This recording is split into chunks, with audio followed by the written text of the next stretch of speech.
अस्सलाम वालेकुम जी। सिड रैपर के घर में चोरी हुई है। वो लाहौर के पोश इलाके में रहते हैं। ये चोर जिस तरीके से आए, एक बाइक गुजरती है इनके घर के आगे से। थोड़ी देर के बाद यही बाइक वाला एक और बंदे को बिठाकर इनके घर के आगे से गुजर रहा है। फिर थोड़ी देर के बाद ही ये शख्स वापस आता है और उतार कर यहाँ से चला जाता है। जिस शख्स को उतारा जाता है इसने सिड रैपर के घर में 1.25 घंटे खामोशी से वारदात डालनी है। दीवार से ऊपर चढ़ने की कोशिश कर रहा है और 5 मिनट ये दीवार के ऊपर चढ़ा रहा है। इसी दौरान इसका साथी बाइक पर दोबारा गुजरता है। थोड़ी देर के बाद दीवार से नीचे उतर जाता है क्योंकि इससे यहाँ से नीचे छलांग नहीं लगाई जाती। ये पिछली दीवार को फलांग कर इनके इस घर में दाखिल हो जाता है और इस पूरे घर में जिस तरीके से उसने उधम मचाया, आप ये सिड रैपर का बेडरूम देख लें। जो ज्वेलरी का सामान था इनके मुताबिक 4 तोले के करीब चेने, अंगूठियां, ब्रेसलेट्स अलमारी में पड़ी हुई। सिड रैपर की तमाम घड़ियां, परफ्यूम्स और कपड़े जिन पर टैग लगे हुए थे नए ले गया। उसके बाद कैश था तकरीबन 11 लाख रुपए का। फिर किचन में जाता है और हॉल पर दूध का कॉटन होता है, बहुत ही भूखा नंगा डाकू था, वो भी ले जाता है। ये पूरे 1.25 घंटे की कार्रवाई है। तकरीबन 3:15 बजे इनके घर में दाखिल हुआ है और उसके बाद वो निकला है 4:40 पर। अब आप सोच रहे होंगे कि इस छोटे से घर में 1.25 घंटा किस तरह लग सकता है।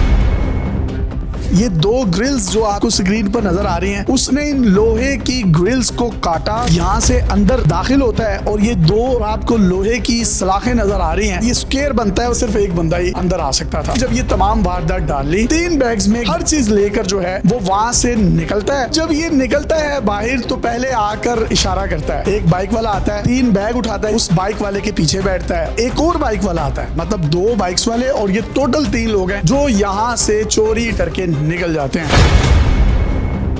शीजा, मुझे बताइएगा, आप घर में नहीं थी? नहीं, मैं घर पे नहीं थी। हम लोग अपनी नानों की तरफ गए हुए थे। उसी दिन हम लोग, शाम हो रही थी, हम लोग उस टाइम निकले हैं घर से। नेक्स्ट डे 5-6 बजे के ही करीब हम लोग घर आए। ऐसा तो यूके गए हुए ना, घर में अकेली थी, मैं थी और मेरी मामा था। एक सोनी का कैमरा था, अभी जो हम लोग रिसेंटली भी सऊदीया गए थे हम लोग लेकर आए थे। मैकबुक था एप्पल का, गोल्ड था, रिंग्स थी, चेन, आम रूटीन में जो मैं पहनती थी वो चीजें थी। असद की तो वो ऑलमोस्ट सारी चीजें, उनकी वॉचेस वगैरह महंगी, कैश था, पाउंड्स थे, डॉलर थे, रियाल थे। किताबें भी ले गए उसकी? हाँ जी, वो भी, सॉक्स वगैरह हर चीज ले गए। कार्टन पड़ा हुआ था दूध का, उसमें 2 डिब्बे लेकर गए। टिंडे शिंडे भी पके हुए थे, वो भी लेके गए? ऐसा कुछ नहीं, महंगी चीजें थी ना सारी, वो लेके आए। मुझे बताइए कैमरे की कीमत कितनी बनती होगी? 15-16 लाख रुपए का तो कैमरा था। और तुलाई जेवरात कितने होंगे? 20-21 लाख का, क्योंकि 5 लाख का तोला तो सोना है अभी। ये जो FIR काटी है पुलिस ने, उसमें तो उन्होंने 1.5 तोले लिखा हुआ है। उस टाइम वो लोग मना कर रहे थे कि किसी चीज को आपने हाथ नहीं लगाना, हम लोग इन्वेस्टिगेशन करें, फॉरेंसिक वगैरह करना होता है। मेन चीजें मुझे नजर आई तो मैंने उतना उनको बता दिया। उस टाइम FIR दर्ज हो चुकी थी। फिर उसके बाद जब मैंने चीजें चेक की हैं, हमारे कपड़े गायब थे, परफ्यूम्स, फिर मेरे हेयर ड्रायर, हर चीज, मतलब मुझे कैश का नहीं पता था। वो असद ने मुझे बाद में बताया कि ऊपर ड्रॉ के अंदर कैश भी पड़ा हुआ है। ये फुटेजेस आपने उसी वक्त बनाई थी जो लोग देख रहे हैं? जी, ये मैंने उसी टाइम बनाई थी, फौरन से जैसे मैं घर के अंदर एंटर हुई, हर चीज फैली हुई थी। ये वाला जो सोफा था ना, ये यहाँ पे पड़ा होता था, उसने इसको पीछे करके वो अंदर आया। ये फुटेजेस कहाँ से मिले आपको? सामने वाले जो हमारे नेबर्स हैं, हम लोगों ने उनसे लिए। जो बताएं, FIR में अगर कोई अपनी मंशा के मुताबिक चीजें ऐड करवाना चाहती हैं, अगर नहीं ऐड हुई तो आप कह सकती हैं। इतनी भी मेरी मशीन, स्ट्रेटनर, ड्रायर वगैरह, कपड़े लेकर गए, परफ्यूम्स, कैश भी बीच में ऐड नहीं, और सोना वगैरह हमारा गुम हुआ है, वो भी इन्होंने तकरीबन 1.5 तोले लिखा, जबकि ऑलमोस्ट 4 तोले गया है, 20 के करीब तो होगा। मैंने जैसे ही रात में स्टोरीज लगाई, साथ वाले नेबर्स ने, सब लोगों ने हमें बताया 1-2 दफा पहले भी ये वारदात हो चुकी है। मैडम CM मरियम नवाज साहिबा, हम लोग उनका सबसे पहले शुक्रिया अदा करते हैं कि हमने जैसे ही वीडियो वगैरह हमारी वायरल हुई, उन्होंने फौरी एक्शन लिया इस चीज़ पे और उन्होंने हमारे घर में पुलिस वगैरह, CCD, मतलब हर बंदा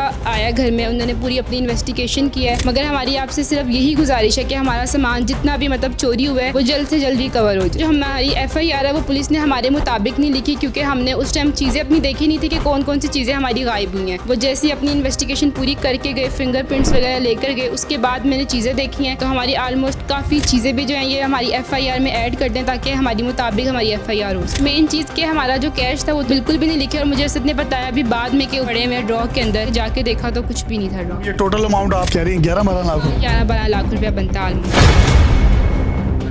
सिड रैपर बड़ा जबरदस्त टिकटॉकर है कि बेगम ये भी कंटेंट क्रिएटर है। अगर ये कंटेंट क्रिएटर्स के घर में इस तरह से मामला हो सकता है तो एक आम बंदे के साथ क्या होता होगा। और इनका ये कहना है जो FIR है 4 तोले सोना जो है वो गया है, उसमें 1.5 तोले लिखा है, कैश भी नहीं लिखा गया। मैडम आपने नोटिस लिया है, इनकी रिकवरी भी होनी चाहिए। FIR में ये जो अपनी मंशा के मुताबिक चीजें ऐड करवाना चाहती हैं वो भी हमारी पुलिस है उसको ऐड करके इनके हवाले इनकी चीजें जो है वो की जानी चाहिए। बड़ी मेहनत से पैसे कमाए जाते हैं। जिस तरीके से वो दनाते हुए यहाँ से निकले हैं ये दोबारा आप फुटेजेस में देखिए और चले गए हैं। तो वो जो चोर है मैं ये समझता हूँ उनको पता था, इनके कोई बहुत क्लोज वन होंगे जिनको पता है कि सिड भी यहाँ पर नहीं है, बेगम भी अपनी अम्मी के घर गई हुई है। 1.25 घंटे उसने अंदर पूरे तरीके से चोरी की। बाइक जो है वो यहाँ से गुजरी होगी। ये फुटेजेस हैं, इसमें सेफ सिटी की मदद से इनको बड़ी आसानी से गिरफ्तार किया जा सकता है। इस वाकये को भी तकरीबन कोई 18-20 घंटे हो गए हैं। बिल्कुल ऐसे हो गया। अभी तक पुलिस ने बताया है कि पकड़े गए हैं बंदे? अभी तक तो कुछ भी नहीं। अभी है कि वो लोग पूरी इंक्वायरी कर रहे हैं, साथ वाली गली में भी कैमरेज वगैरह हर चीज चेक कर रहे हैं। उम्मीद है कि जल्दी पकड़े जाएंगे। जदीद टेक्नोलॉजी की मदद से जल्दी पकड़े जाएंगे। अपने मेजबान को इजाजत दीजिए और देखते रहिए डेली पाकिस्तान। अल्लाह हाफ़िज़।